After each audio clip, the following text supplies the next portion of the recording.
On ne franchit pas impunément la première page de certains livres. Et il arrive, oui, que la première page ou la première phrase vous prenne à la gorge et on ne peut plus quitter le livre.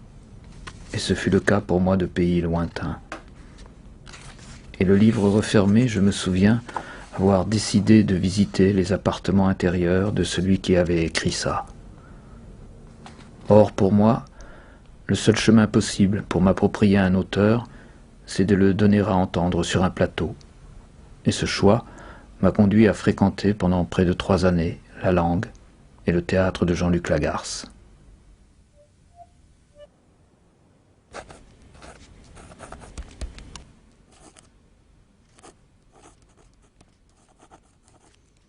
Le cri. Ce que cache ce cri que les mots sont impuissants à décrire, c'est ce cri-là, je crois, qui m'a conduit à Jean-Luc Lagarce.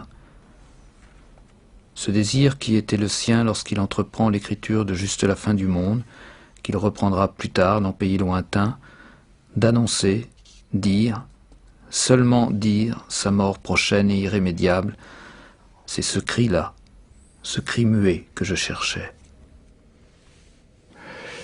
Plus tard, l'année d'après, j'allais mourir à mon tour. J'ai près de 34 ans maintenant et c'est à cet âge que je mourrai. Enfin, là, c'est vraiment c'est tous les matins. C'est-à-dire quand je joue cette pièce, tous les matins, je me réveille en me disant est-ce que je vais pouvoir dire ces phrases et aller au bout de ce premier texte, quoi. Parce que évidemment, la question qu'on se pose quand on a ça à dire, enfin, pas évidemment, j'en sais rien, mais en tout cas que je me suis posé, c'est est-ce qu'on va me croire? Est-ce qu'on me croit quand je dis que je vais mourir? Plus tard, l'année d'après, j'allais mourir à mon tour. J'ai près de 34 ans maintenant et c'est à cet âge que je mourrai. C'est du domaine de... c'est pas communicable, quoi. Cette expérience-là, de savoir qu'on va mourir potentiellement dans 1 an, dans 6 mois, dans 1 an ou dans 2 ans, pour un homme jeune, c'est pas communicable. Il ne peut pas le communiquer. Et donc, il faut penser que l'écriture se suffit à elle-même. Aujourd'hui encore, ce qui me demeure obscur, sinon incompréhensible, c'est que ce texte n'ait pas été lu après qu'il ait été écrit. Que Lagarce ne se soit heurté alors qu'au refus de ceux qui pouvaient aider à lui donner vie et existence sur un plateau, qu'il ait fallu attendre sa mort pour ça. Aujourd'hui encore, savoir que Juste la fin du monde aurait très bien pu rester à jamais dans un tiroir, cela pourrait faire froid dans le dos. Mais il arrive aussi que l'auteur, dépassant l'amertume et la tristesse, ressorte lui-même son texte, le chahute, l'amplifie, et c'est ce qu'a fait, 5 années plus tard, Jean-Luc Lagarce, et ainsi est né Pays lointains.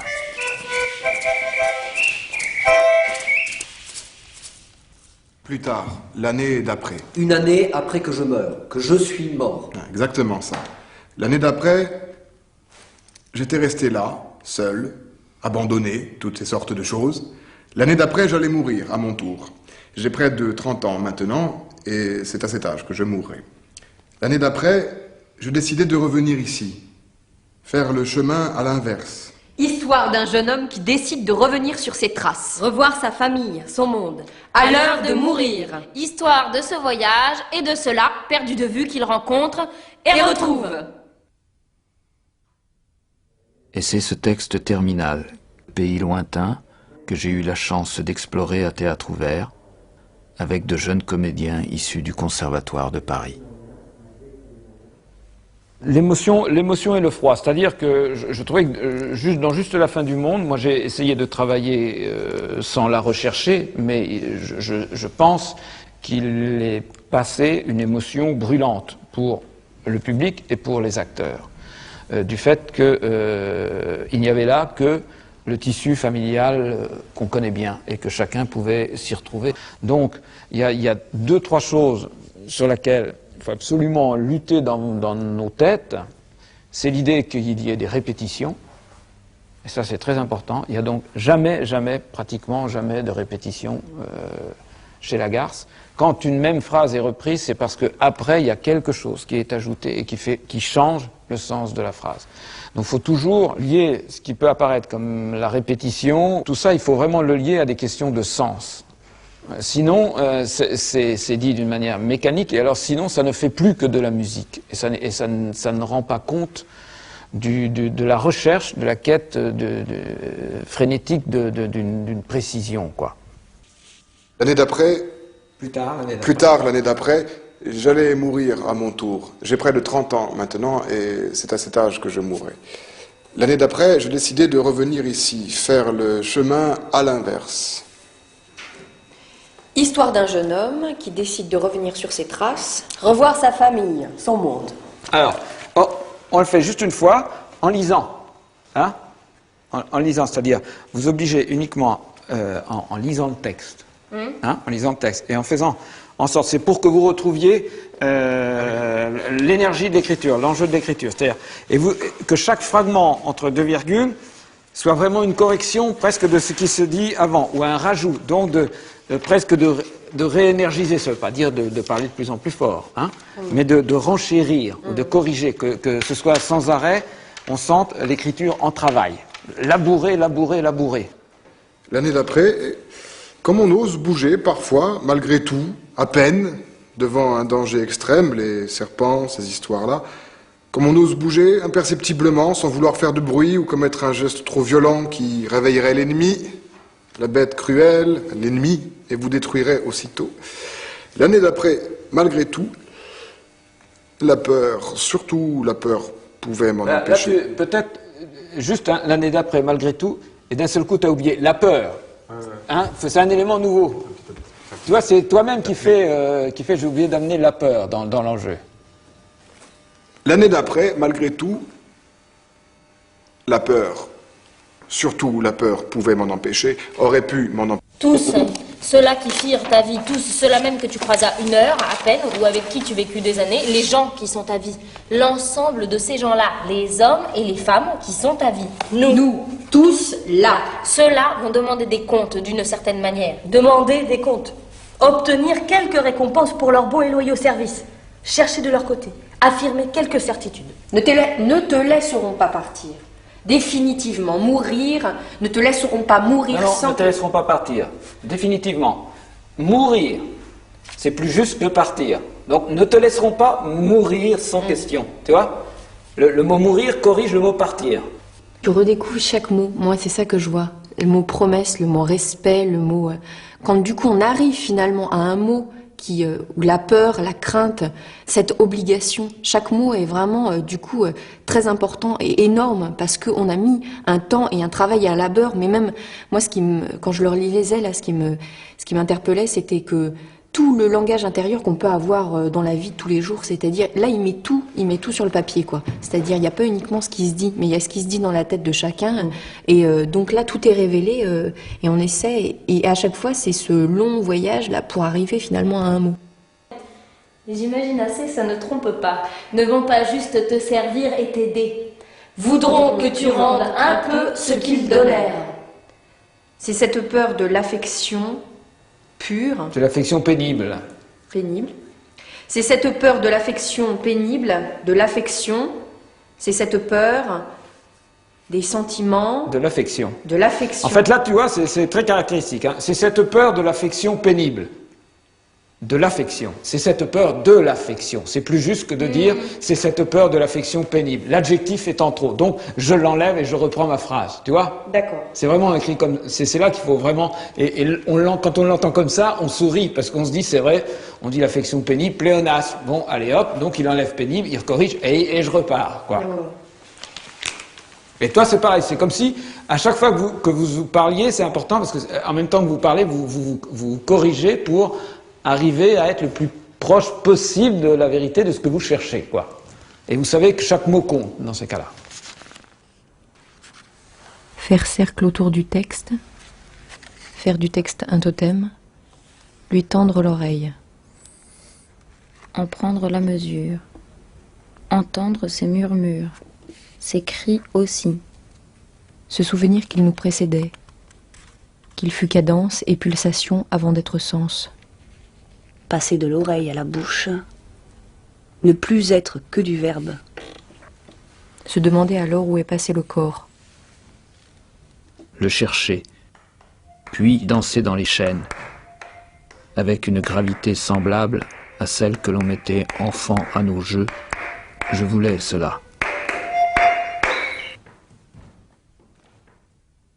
Tous ces morts qui ont rencontré Louis et dont les noms s'égrènent au fil des pages comme un chapelet de disparus, font de pays lointains une tragédie, celle de l'apprentissage de la perte, du douloureux deuil de la mort d'un homme jeune. Et dans juste la fin du monde, en renonçant à jeter sa mort dans la bataille avec son frère, en choisissant de se taire, le personnage de Louis accède au statut de héros, le silence, comme seule expression possible du cri. Pourquoi tu es là, je ne veux pas le savoir. Tu as le droit, c'est tout et rien de plus. Et ne pas être là, tu as le droit, également. C'est pareil pour moi. Ici, d'une certaine manière, c'est chez toi et tu peux y être chaque fois que tu le souhaites. Et encore, tu peux en partir. Toujours le droit. Cela ne me concerne pas. Tout n'est pas exceptionnel dans ta vie, dans ta petite vie. C'est une petite vie aussi. Je ne dois pas avoir peur de ça. Tout n'est pas exceptionnel. Tu peux essayer de rendre tout exceptionnel, mais tout ne l'est pas.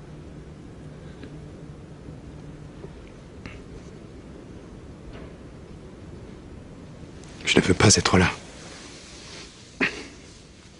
Tu vas me parler maintenant, tu voudras me parler, il faudra que j'écoute et je n'ai pas envie d'écouter, je ne veux pas. J'ai peur. Il faut toujours que vous me racontiez tout, toujours, tout le temps. Depuis toujours, vous me parlez et je dois écouter. Les gens qui ne disent jamais rien, on croit juste qu'ils veulent t'entendre. Mais souvent, tu ne sais pas. Je me taisais pour donner l'exemple.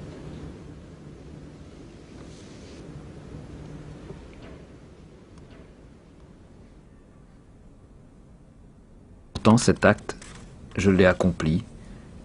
J'ai ouvert le journal de Jean-Luc Lagarce. Avec sérénité, je dois dire. Extrait. 7 mai 1990, Berlin, 18h30. Je me lève tard. Je me couche très tard. Je tente d'une manière assez volontaire de travailler sur quelques éclaircies. J'ai déjà dû recommencer 10 fois le début, mais ce n'est pas brillant. J'ai tué le père ce matin et chacun sait que c'est la meilleure chose à faire. 26 mai 1990, Berlin. J'ai un peu avancé sur quelques éclaircies que je songe à rebaptiser juste la fin du monde. Bon, ça vous fascine? Et puis je bute à nouveau. Je pense qu'il y a là quelque chose d'important tout près que je n'arrive pas à atteindre. Mercredi 6 juin, Berlin. Avancée, percée assez décisive sur juste la fin du monde. Je ne dis pas que c'est gagné, c'en est loin, mais il y a là comme le début de quelque chose, la trace même imparfaite de mon projet.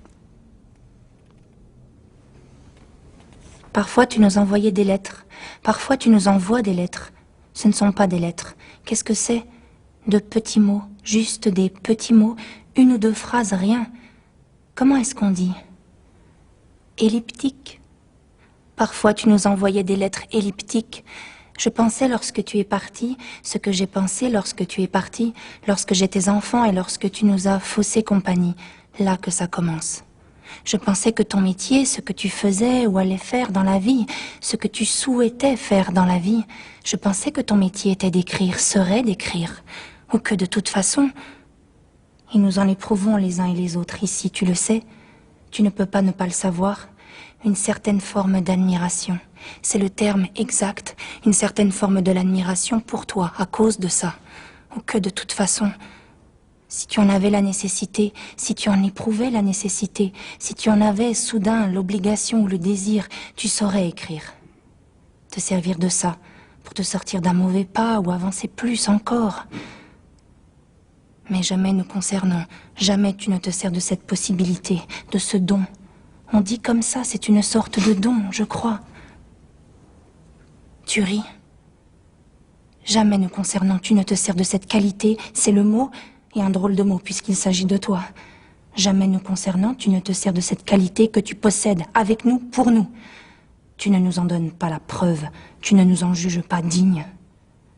C'est pour les autres.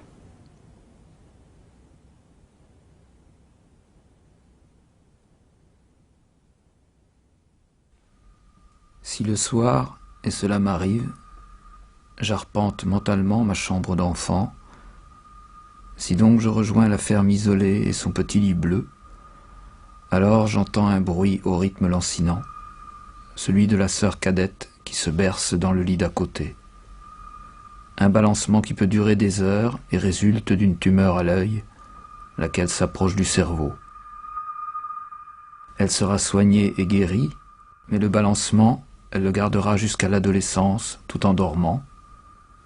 Et moi, toujours dans le lit d'à côté, et par peur de la maladie, je ne trouverai le sommeil que lorsqu'il cesserait. Avec le temps, j'ai appris à composer avec mes insomnies, mais aujourd'hui, je peux dire que tout ce que j'ai pu écrire ou mettre en scène trouve sa source dans ce balancement-là.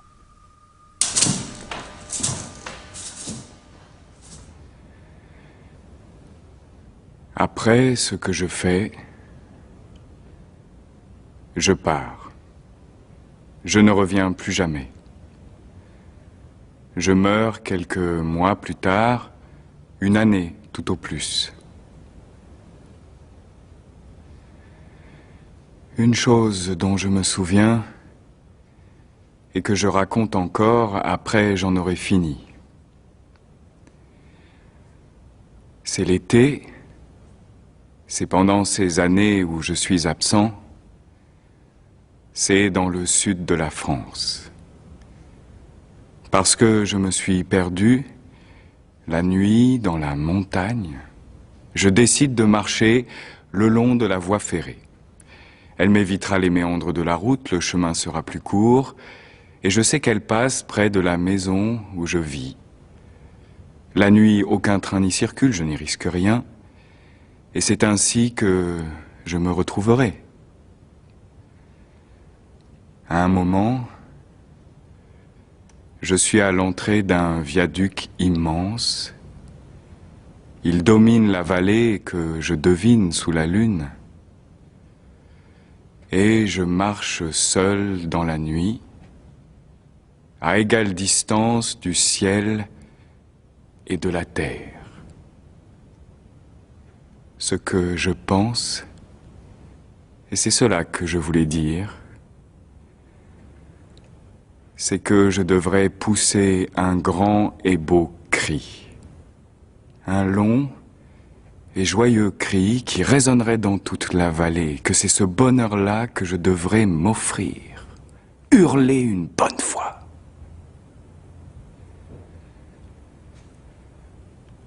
Mais je ne le fais pas. Je ne l'ai pas fait, je me remets en route avec seul le bruit de mes pas sur le gravier.